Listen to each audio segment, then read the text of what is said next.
Alam ko, loko. Anong flavor ang type mo? Gusto ko ho. Ako ang gigisa. Oy, oy, oy. Tigil. Walang lalapit. Si Beto lang muna ang magsushoot sa ring. Hintayin yung pagkakataon nyo. Mahaba pa ang gabi. Hindi kayo mauubusan.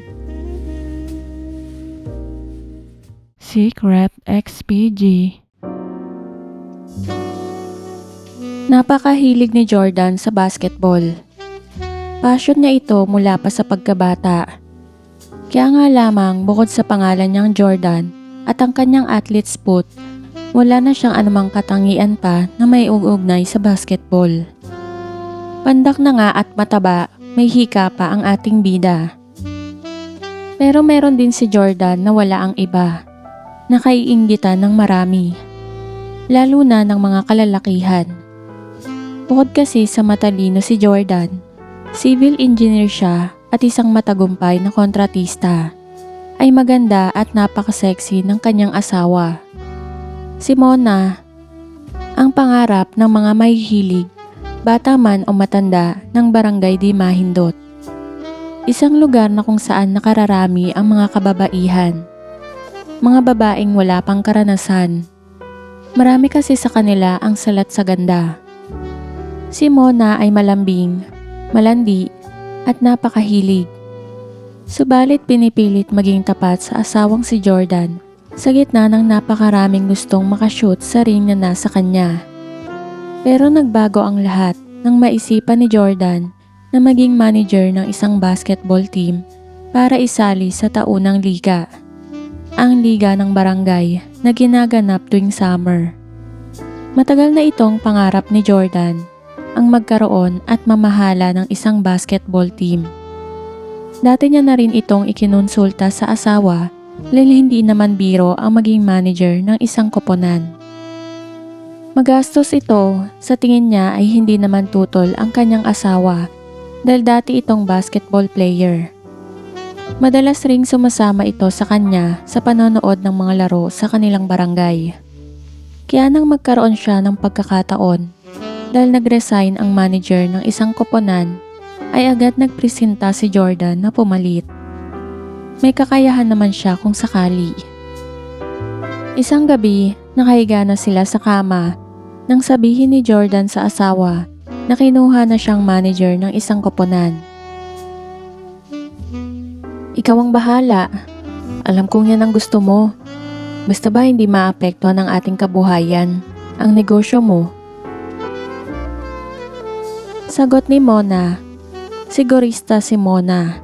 Isa sa katangian na nagustuhan niya kay Jordan ay ang malakas na kita nito. Ang maganda at maginhawang buhay na maibibigay nito sa kanya. Pero yun ay noong una, dahil natutunan na rin niyang mahalin ang asawa. Napakabait kasi ni Jordan. Mabuting tao, responsable at mapagmahal at maaruga at napakahaba ng pasensya. Wala na yata siyang mahihiling pa sa asawa, maliban sa isang bagay. Walang masasabi si Jordan pagdating sa kama. 5 taon na silang kasal, pero mabibilang sa mga daliri ng isa niyang kamay ang naranasan niyang pagkasolve dito. Salamat, love, sa pagpayag mo. Sa sobrang tuwa, pumatong si Jordan sa asawa at mahigpit itong niyakap. Sa taas na 5'7", mas matangkad si Mona ng mga 3 pulgada sa kanyang asawa. Ramdam ni Mona ang init ng mukha ng asawa sa kanyang harapan. Kabisadong kabisado na niya ang galawan ni Jordan. Gusto nitong humirit. At alam na rin niya ang mga susunod na mangyayari. Ang ritual ng asawa pagdating sa ganitong bagay na hindi nagbabago mula nang sila ay ikasal. Ang kay Jordan, kung ano ang laki ng puso at haba ng kanyang pasensya, siya namang iksi ng kanyang katangian. Kung ano ang itinaba niya, siya namang payat nun. Pero ipinagmamalaki niya ito kay Mona dahil napakakisig nito. Yun nga lang, 4 lang ang masasabing katangian nito. Nang makalipas ang ilang oras, halos hikain si Jordan sa saya at hirap. Love, next time wag mong pigilang ibulalas ang nararamdaman mo. Labas mo lang. May concern sa tinig ni Jordan. Napansin niya kasi na nakatakip ang kamay ng asawa sa bibig nito sa kalagitnaan ng kanilang pagtatabi. Yes, love, susubukan ko. Malambing na tugon ni Mona habang pinipigil ang ngiti sa labi. Paano naman niya sasabihin sa asawa na ayaw niyang ipakita na siya ay naghihikab? Kung ang ating bida ay mahilig lamang sa basketball, kahit wala itong hilig sa kanya, si Mona ay iba. Nakatapos siya ng kolehiyo dahil sa scholarship sa basketball. Player siya ng kanyang universidad kahit pa sabihing hindi ito naglalaro sa sikat na liga. Mahirap at simple lamang ang kanyang pamilya. Kaya malaki ang naitulong ng basketball sa kanya para makapag-aral. Hindi siya kasing husay tulad ng kanilang mga star players noon. Guard ang position niya. Pero pinaka-attractive siya sa lahat ng mga manlalaro. Sa tangkad at puti at sa kinis ay talagang marami ang mga aaligid-aligid sa kanya. Bago siya nagtapos ng college, nakatatlo siyang boyfriends. Lahat basketball players. Mga mahusay sa bola. Kaya naman nabola siya at pumayag na maka-score sa kanya.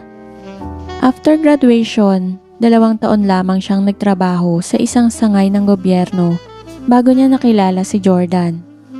At kalaunan na pangasawa. Matanda sa kanya ang asawa ng 10 years. Tinawag ni Jordan na Lucky 7 ang kanyang team. Sa original na 10 members ng team ay 7 na lamang ang natira. Nasulot na ng 3 ang ibang koponan. Never pang nag-champion ang team na ito.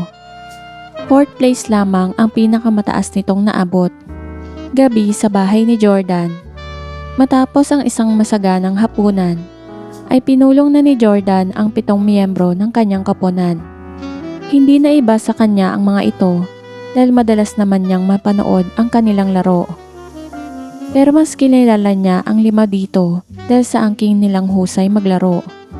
Si Barack ang pinakasikat sa team, 19 years old, 6'2" ang taas at forward ang posisyon.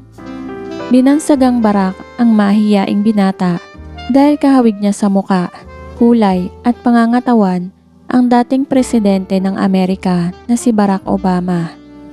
Mestisong negro ang kanyang ama at Pilipina naman ang kanyang ina. Sa kanyang lola lumaki ang binata dahil nasa Amerika ang kanyang mga magulang. Napakalakas ng apil ni Barack. Napakasimpatiko. Nagkakagulo ang mga babae at mga bading sa tuwing siya ay naglalaro. Lalo na kapag nakaka-score. Nagkakandapao sila sa kakasigaw. Barack, shoot mo lang sa akin yan. Bibili kita ng motor. Tili ng isang serena habang nakatitig sa harap ng binata. Hay nako Barack Lodi, dunk mo lamang sa akin yan. Iiwan ko ang asawa ko. Barack, andi ka sa akin pag nanalo kayo. Bulong sa kanya ng isang babae nang mapalapit ang binata sa kinauupuan ng mga pokpok. Karaniwan na ang mga ganitong eksena kapag naglalaro si Barack.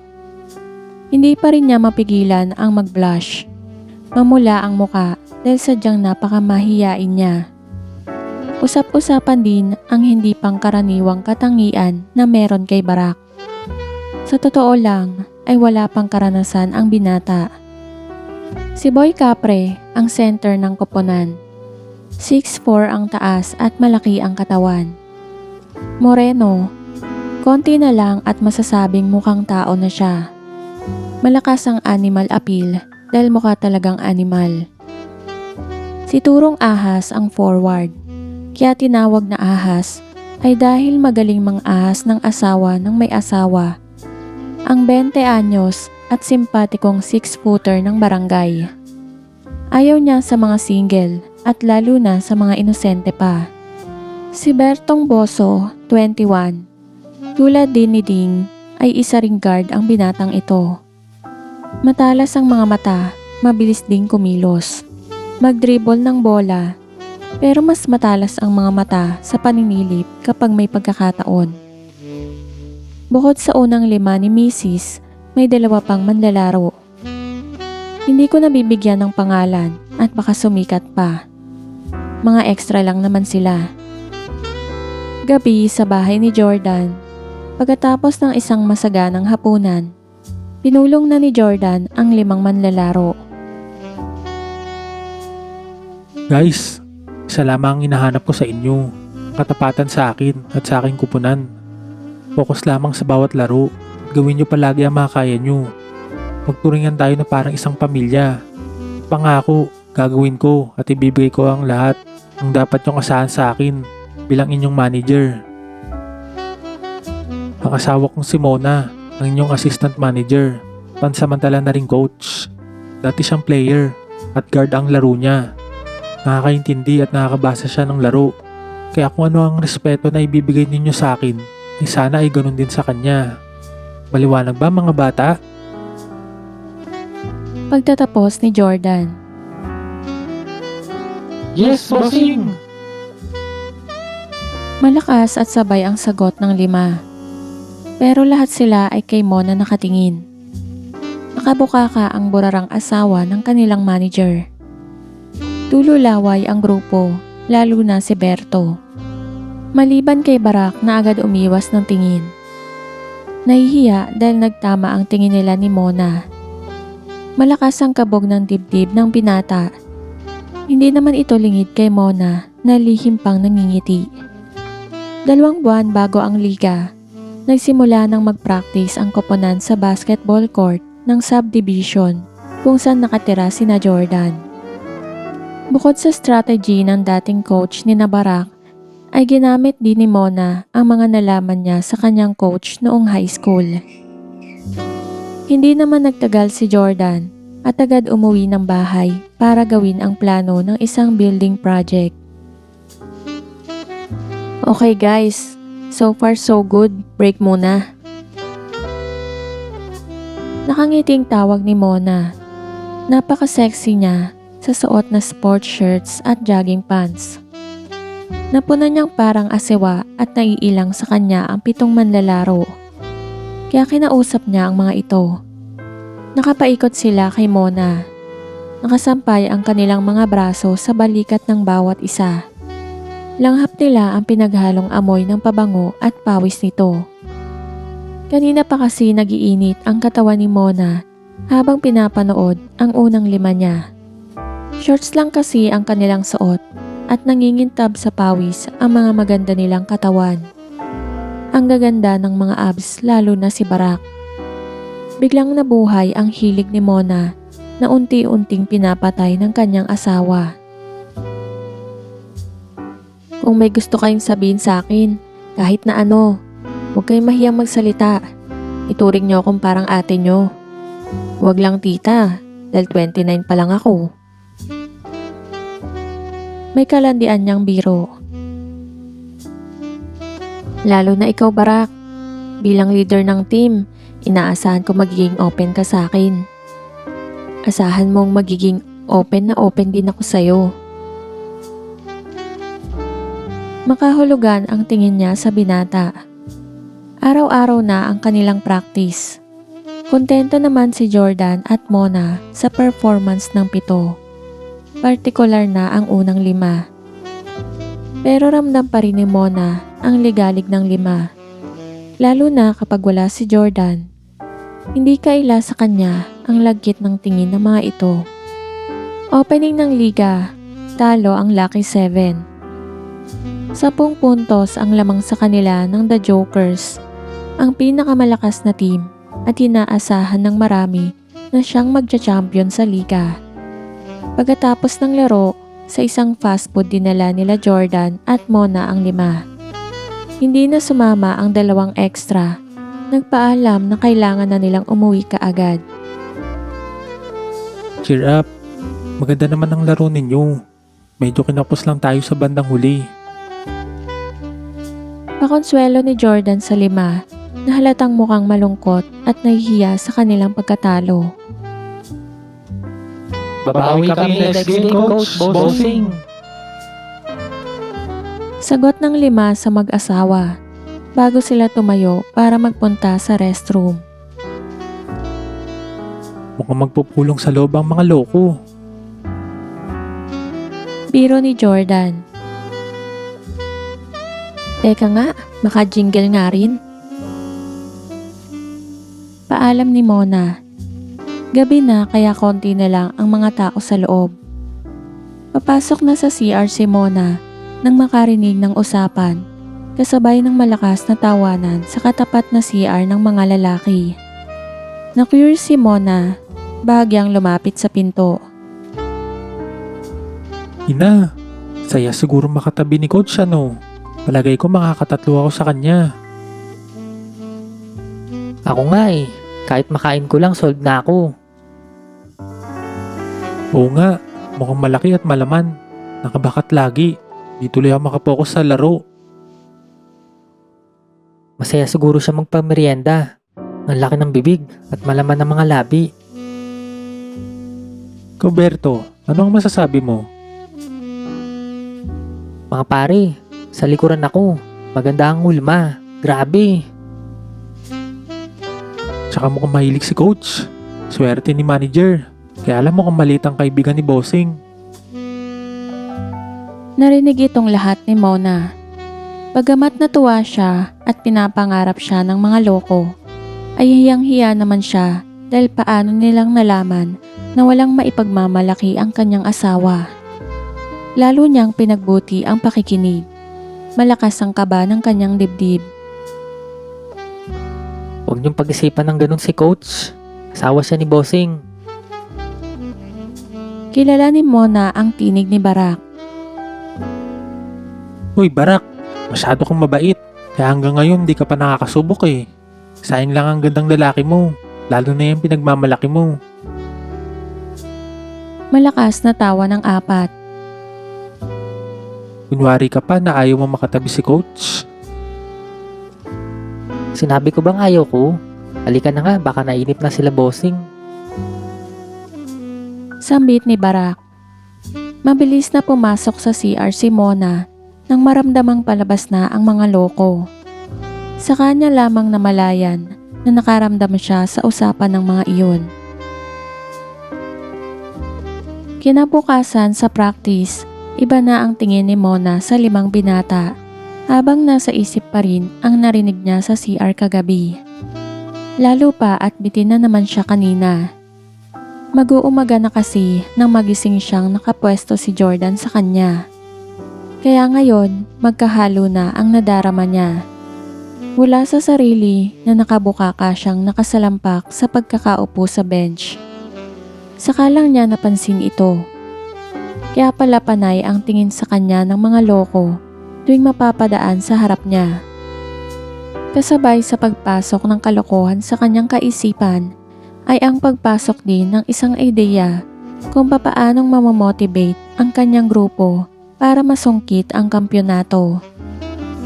Pagkatapos ng practice, naunang umuwi si Mona, pero bago ito, lihim na niyang nasabihan ng 5 na sumunod sa kanya sa bahay. Walking distance lang naman ang bahay ni Mona mula sa covered court.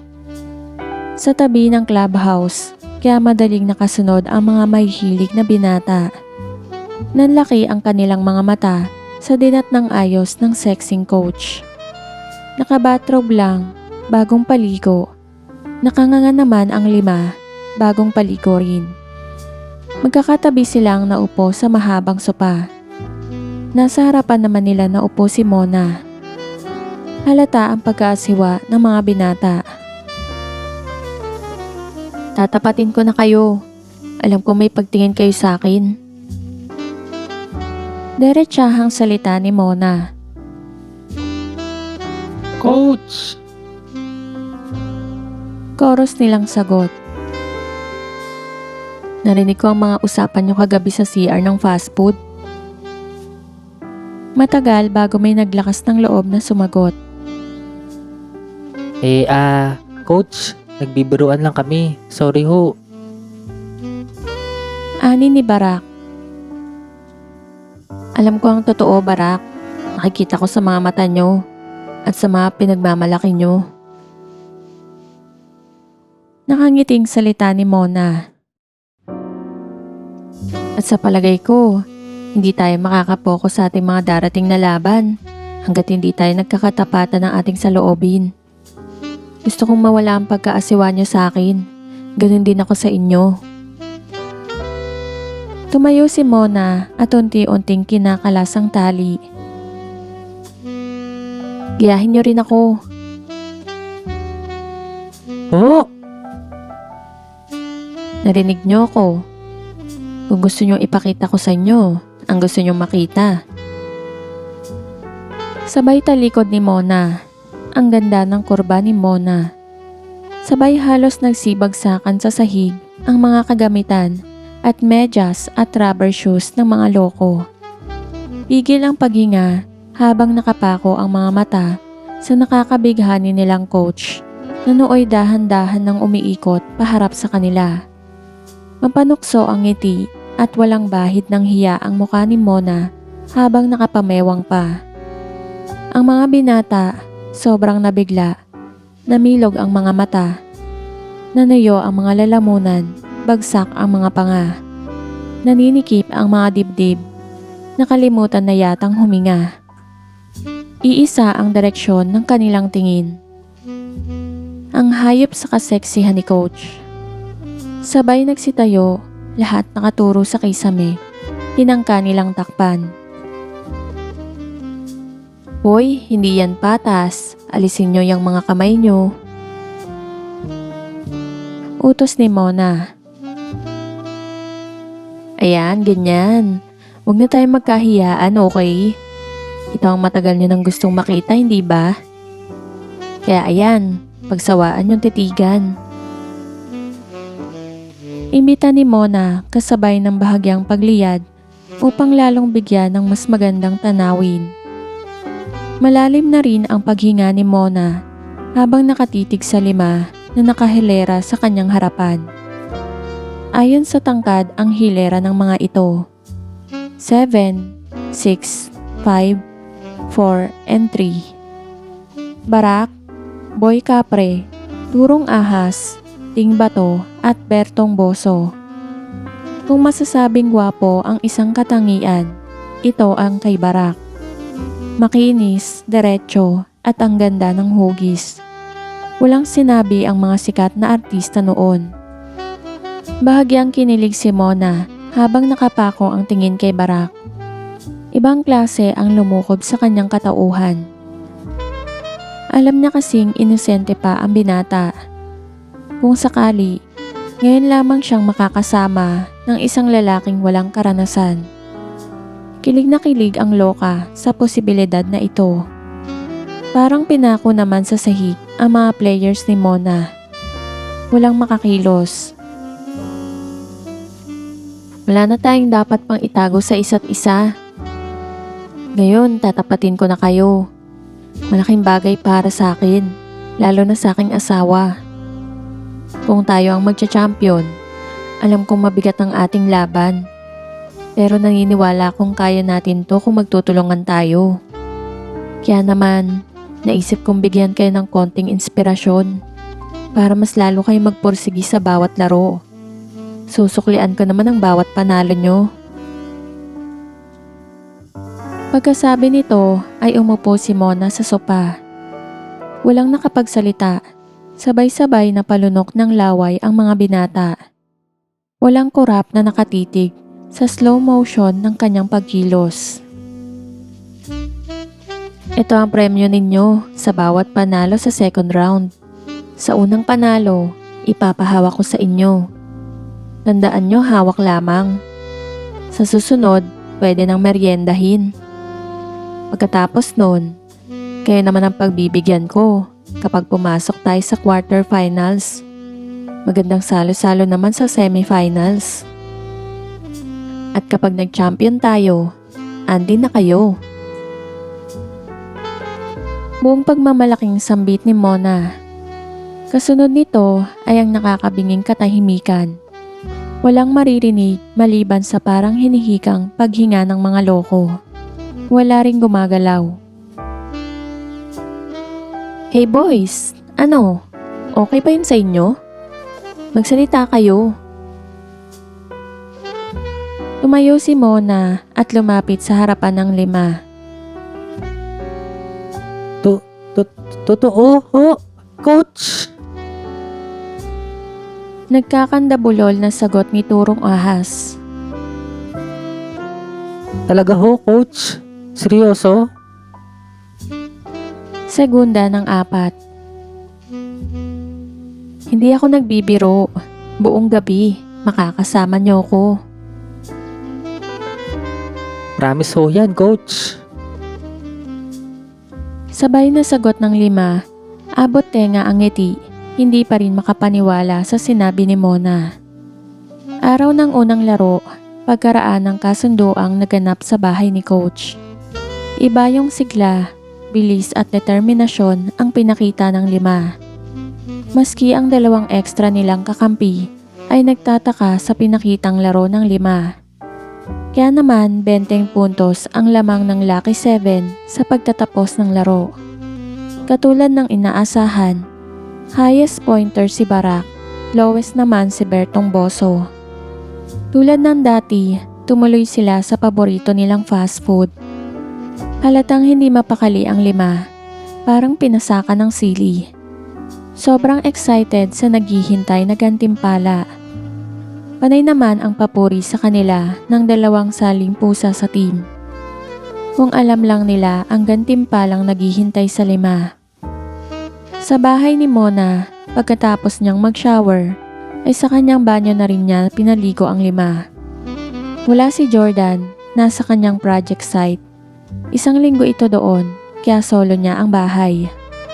Pagkatapos ay pinulong niya ang 5 sa sala. Katulad ng sinabi ko sa inyo kanina, good job boys, magaling. Ang ganda ng laro nyo, ang galing ng teamwork, sana laging ganyan. Makakaasa kayo, coach. Mas lalo pa namin pagbubutihin ng laro. Ani ni Barak. At makakaasa rin kayo na tutupad akong lagi sa aking pangako. Giit ni coach, tahimik ang 5, naghihintay. Isa-isa ko kayong tatawagin para pumasok sa kwarto ko. 3 minutes lang. At tandaan nyo, hawak lang, okay? Tumango lamang ang mga binata. Barak, halika, sumunod ka sa akin. Wika ni Mona habang papasok sa kanyang kwarto. Tumingin muna si Barak sa kanyang kasamahan bago sumunod kay Mona. Pagpasok ni Barak sa kwarto, sinalubong siya ni Mona. Pinaupo siya nito sa kama. Mapanghalina ang ngiti ni Mrs. nang tumayo sa harap ni Barak.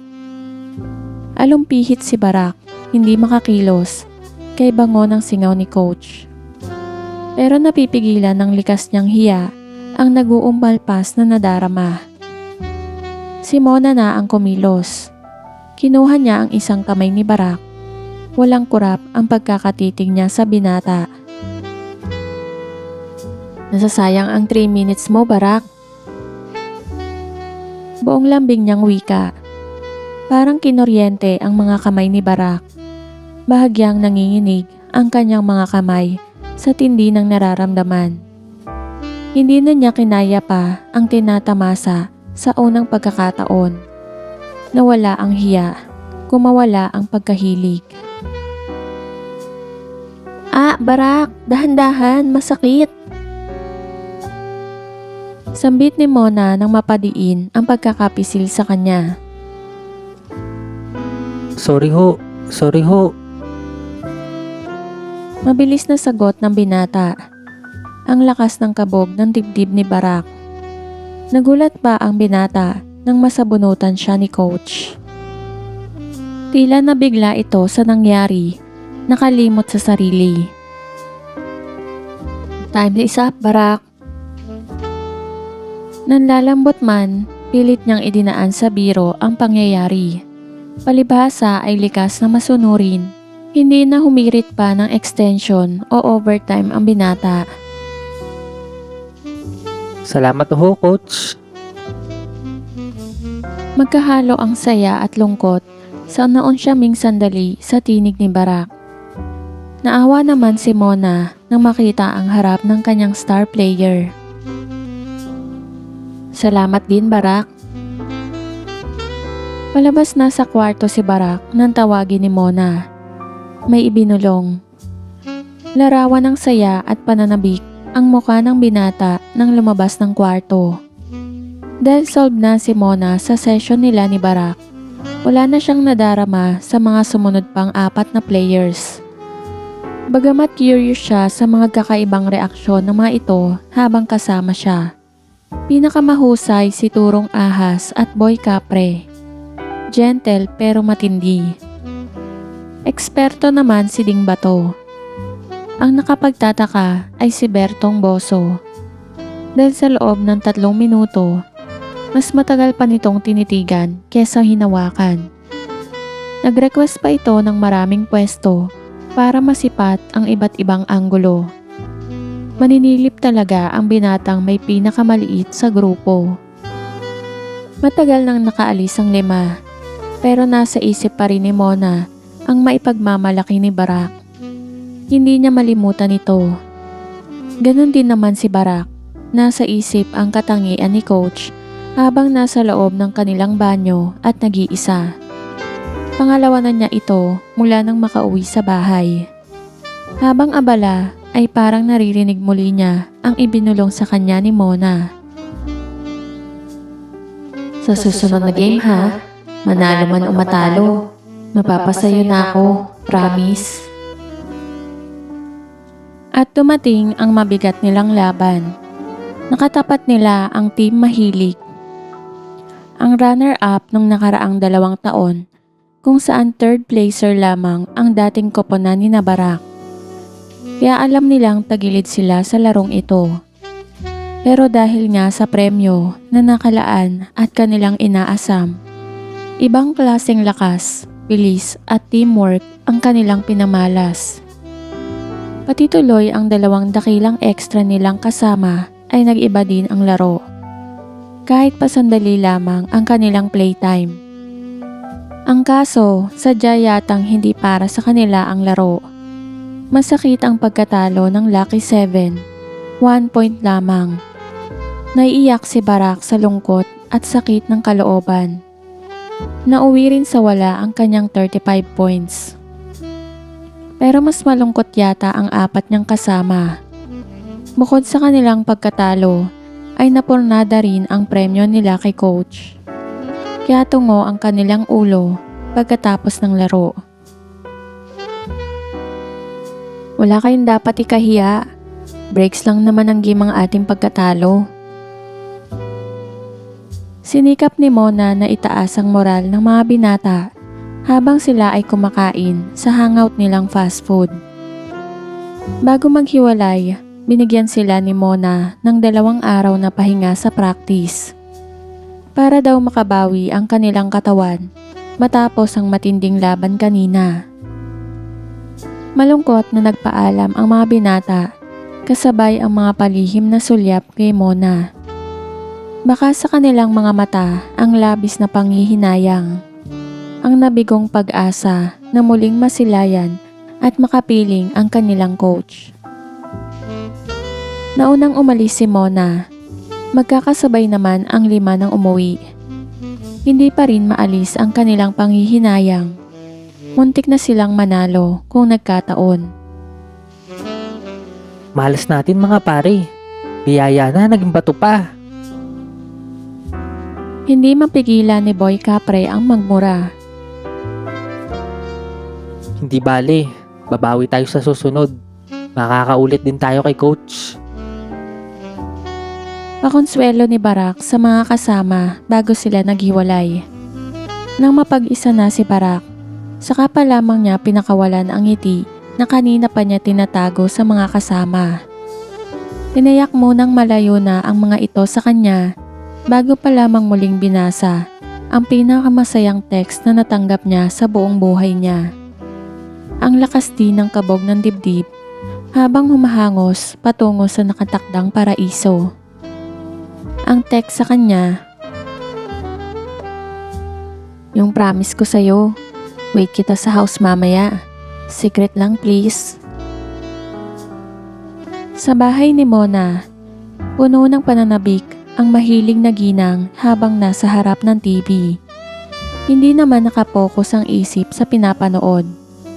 Kay bango niya, agad siyang naligo kanina pagdating sa bahay. Suot lang niya ang lumang t-shirt ni Jordan. Maluwag at manipis na ito. Medyo maiksi din, kaya lampas lang ng bahagya sa kanyang bewang ang laylayan nito. Umaalingasaw ang bango. Gamit niya ang mamahaling pabango na niregalo sa kanya ni Jordan. Hindi siya mapakali sa tindi ng pananabik. Handang-handa na siyang makasama ang binata. Sorry ho talaga, coach, sa pagkatalo namin. Bungad ni Barak pagbukas ni Mona ng pinto. "Naku ha, pang-apat na beses ka na yatang nagsasorry. Huwag mo nang isipin yun. Alam kong ginawa mo ang lahat para manalo." Nahiya kasi ako sa inyo. Baka ho isipin nyo na Hindi na natapos ang gusto pa sanang sabihin ni Barak. Bigla siyang niyakap ni Mona, mahigpit. Hinilikan sa labi, mariin. Parang binusalan ang nabiglang binata. Biglang kumalog ang mga tuhod. Nakapanghihina ang nadarama niya. Inilaban niya na rin at pinaubayan na kay coach ang dapat gawin. Kapwa habol hininga ang dalawa na maghiwalay. Parang lumutang mula sa malalim na pagsisid. Saka lamang natauhan si Mona. Binigla niya ang binata. Hindi dapat dahil inosente pa ito. Huminga siya ng malalim bago hinawakan ang kamay ni Barak, saka hinila patungo sa guest room. Sa kwarto, hindi maalis ang mata ni Mona sa magandang katangian ni Barak. Parang estatwa ng isang Greek god ang forma. Tila na engkanto ang mahilig na ginang. Coach, ate, di pa ako nagsashower. Nahihiyang awat ng star player pero huli na. Shh, okay lang. Relax. Para sa isang lalaki, kailanman ay hindi mapapantayan ang saya na dulot ng unang pagkakataon. Isang karanasang tatatak sa kaisipan, hindi malilimutan kailanman. Ang saya, ate. Matamis na ngiti lamang ang sagot ni Mona habang masuyong hinahaplos ang ulo ng kasama. Matagal ding katahimikan. Nag-enjoy ka ba, Barak? Masaya ba kasama si ate coach mo? Hindi makasagot si Barak. Ate, pwede pa? Last na? Naku ha, baka magsawa ka agad sa akin. Marami pang pagkakataon. Nang biglang nagring ang kanyang cellphone, natigilan si Barak na pabalikwa si Mona. Si Jordan. Hindi raw siya nakakawala sa mga kamiting. Nagaya daw ng inuman sa club. Matapos siyang kamustahin ay nakibalita ito tungkol sa laro. Natalo tayo, 1 puntos lang. Bakit mukhang masaya ba ang tono mo? Tsaka umingal ka ba? Nagtatakang tanong ng asawa. Ha? Kasi galing ako sa banyo. Tumakbo ako dito sa kwarto para sagutin ang tawag mo. Hindi naman ako masaya sa pagkatalo natin. Kaya lang maganda ang nilaro ni na Barak. Malas lang talaga. Palusot niya, si Barak naman, pinagpatuloy ang magandang nilalaro. O sige na, inaantok na ako. Bukas na lang tayo magkwentuhan. Sige, matutulog na rin ako. Good night. Ingat ka dyan. Miss na kita. Manda ka pag uwi ko. Maghihintay ako. Matapos makausap ang asawa, medyo nagilty si Mona. Agad umupa ang nadarama. Tumayo ito at nagtungo sa banyo. Nakabathrobe na siya nang lumabas. Agad ding pinagbihis ang binata at sinabing umuwi na at sa practice na lang sila magkita. Magaan ang mga sumunod nilang laro. Dati na nilang tinatalo ang koponan yun, kaya naman feeling jackpot ang apat. Wala silang kamalay-malay sa nagaganap sa pagitan ni Mona at Barak. Tulad ng mga nakaraang liga, noong iba pa ang koponan ni Barak, nakapasok sila sa semifinals. Sa isang sikat na restaurant, hindi halos makakain sa sobrang excitement ang grupo ni Mona. Ganon din naman si Mona na agad tumawag kanina kay Jordan matapos ang laro upang ibalita ang kanilang pagkapanalo. Wow talaga, mahal. Congrats. Ang galing mo talagang mag-coach. Sayang di ako makakauwi ngayon. Di bale, bigyan mo na lang muna ng tig 5,000 ng mga bata. Ikaw na muna ang bahala sa kanila. Blowout mo sa magandang restaurant. At kung gustong minom, konti lamang ha. At sa bahay na lang kayo. Masayang paalala ni Jordan. Okay, mahal. Ako na ang bahalang mag-blowout sa kanila. Muntik ng iba ang masabi ni Mona. Hindi naman matapos-tapos ang kwentuhan nila habang kumakain. Panay ang kantsaw nila kay Berto dahil sa lucky shot nito. Mabisa talaga, coach. Ang pabuenas na binigay ninyo sa amin. Hanggang ngayon mainit pa rin ang aming mga kamay. Biro ni Turong ahas sa gitna ng malakas na tawanan. Mabuti na lamang at nasa restroom ang dalawa pa nilang teammate. Okay boys, may bonus na naghihintay sa inyo mula kay Boss Jordan nyo. Tahimik ang mga loko. Naghihintay pa ng kasunod, ang pangako ni Coach. At syempre, tutuparin ko ang promise kong bonus sa inyo. Parang may anghel na nagdaan. Sobrang tahimik. Iisa ang katanungan sa kanilang isipan. Kailan? Kailan nyo gusto? Mapanuksong tanong ni Mona. Ngayon na, coach! Sabay na sagot ng mga loko. Okay, let's go. Doon tayo sa bahay. Konting inom lang ha. Bilhin nyo ni Manager Jordan nyo. Kayo rin pag nalasing kayo, baka hindi nyo ma-enjoy ang bonus nyo. Dumaan muna sila sa 7-Eleven para sa light beer at mga chichirya at pulutan. Para sa grupo, okay ng pulutan ang pabonus ni Coach. Malaman, mataba at masabaw. Mabuti na lamang at hindi na sumama pa ang dalawang extra players dahil hindi naman daw sila umiinom. Pagdating sa bahay ni Mona, tahimik ang 5 binata. Walang kibo habang umiinom ng beer. Alalay lamang sila sa pag-inom. Pampainit lamang ng katawan, ika nga. Red wine ang kay Mona. Nakikiramdam din sila kung paanong uumpisahan ang bonus. Isa-isa ba silang papasok sa kwarto nito o libre na para sa lahat? Patuloy ang inuman, kwentuhang hindi matapos-tapos tungkol sa kanilang laro at kung paanong nakashoot si Berto. Minsan may katahimikan, pakiramdaman, sa lahat ng oras na natiling makisig ang 5 binata. Palagi kasing nakabukaka si Mona at talaga namang hakab na hakab sa suot na jogging pants. Pagkaraan ng ilang sandali, tumayo na si Mona para magbanyo. Medyo malakas na ang tama nito. Nagkatinginan ang 5 bago sabay na sinundan ng tingin ang pagkembot ng likuran ni Coach. Nagsisimula nang makaramdam si Berto. Nasa isip ang nangyari sa kanila sa bahay ni Coach noong nakaraang araw. Hindi naman nagtagal at nagbalik na si Mona. Nga ang 5, iba na ang suot ni Mona. Bagong paligo, medyo basa pa, umaalingasaw ang bango. Naguunahang tumayo ang mga binata papunta sa CR.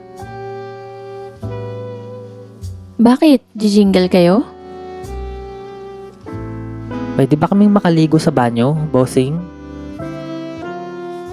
Si Barak ang sumagot. Hindi, okay lang sa akin kahit amoy pawis kayo. Gusto ko yun. Wika ni Mona habang nagsisimula ng mag-ayos. Ayos lang ba guys na isa-isa muna kayo para mas enjoy? Walang makasagot, lahat nakatitig. Maganda na rin kayo, okay? Para lahat tayo. Mabilis na sumunod ang 5. Saglit lang at pare-parehas na ang itsura ng mga loko. Iba-ibang katangian ang tumambad kay Mona. Napahawak si Mona sa kanyang sarili. Mapapalaban ito ng matindi ngayong gabi. Anli ang ipaparanas niya sa kanyang magagaling na players. Inayos niya ang sofa bed sa gitna ng sala bago siya tumayo at hinarap si Bertong Boso. Ikaw ang aking MVP, kaya ikaw ang una. Hindi nagdalawang isip si Loco. Anong posisyon mo? Guard ho! Alam ko, Loco. Anong flavor ang type mo? Gusto ko ho. Ako ang gigisa. Inilatag na ni Mona ang kanilang kakailanganin. Gandara pa sa paglapit kay Coach ang 4 na nasa likuran ni Berto. Oy, tigil, walang lalapit. Si Berto lang muna ang magsushoot sa ring. Hintayin niyo ang pagkakataon nyo, mahaba pa ang gabi. Hindi kayo mauubusan. Natatawang saway ni Mona. Si Berto hindi inaalis ang mga mata sa magandang katangian ni Coach. Tila na malikmata, hindi makakilos. Ina naman Berto, magsimula ka na. Naghihintay na kami no? Chorus ng 4. Kunwari naman ay enjoy na enjoy si Mona. Kahit pa halos hindi niya maramdaman, katulad lang kasi ito ng sa kanyang asawa. May tinatago palang galing to si Berto? Sabi sa isip ni Mona habang siya ay nakapikit. Grabe pala si Berto, parang octopus, ang daming mga kamay. Biglang natauhan si Mona, dumilat. Bukod kay Berto, 4 pang mga muka ang bumulaga sa kanya. Parang mga sinaniban ang anyo. Hindi na niya mapipigilan ang mga loko. Inihanda ang sarili sa maaaring mangyari. Magkahalong pangamba at sabik ang nararamdaman sa inaasahang piyestahan.